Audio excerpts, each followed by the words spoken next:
छोटे से कस्बे में एक लड़की रहती थी, दिया। वो ज्यादा नहीं बोलती थी, लेकिन उसकी आंखों में कहानियां बसती थीं।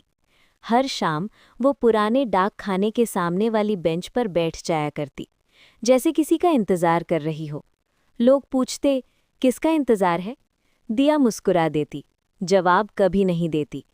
दरअसल दिया का इंतजार था चिट्ठियों का। उसके दादाजी डाकिया थे। उन्होंने दिया को सिखाया था कि चिट्ठी सिर्फ कागज नहीं होती, वो किसी का प्यार, उम्मीद या माफ़ी होती है। दादाजी के जाने के बाद डाक खाना बंद हो गया, लेकिन दिया का इंतजार नहीं। एक दिन डाक खाने की सफाई के दौरान एक पुराना संदूक मिला।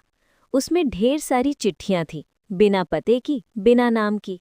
सब लोग बोले, बेकार है, फेंक दो। लेकिन दिया ने एक चिट्ठी उठाई।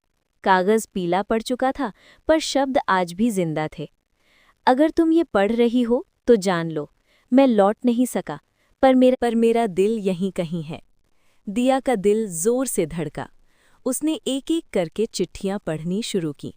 कोई माँ अपने बेटे से माफ़ी मांग रही थी, कोई प्रेमी अपनी मोहब्बत कबूल कर रहा था, कोई पिता अपनी बेटी को आखिरी सलाह दे रहा था।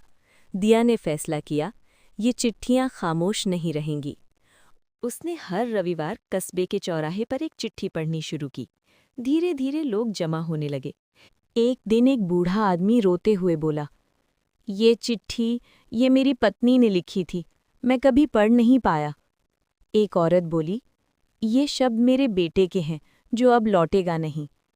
चिट्ठियां लोगों को जुड़ने लगी, टूटे रिश्ते जुड़ने लगे, अनकहे शब्द कहे जाने लगे। एक शाम संदूक के आखिर में दिया को एक छोटी सी चिट्ठी मिली। लिखावट जानी पहचानी थी। मेरी प्यारी दिया, अगर कभी लगे कि दुनिया नहीं सुन रही तो याद रखना, तुम्हारा काम सुनाना है, बदलना नहीं। दादाजी।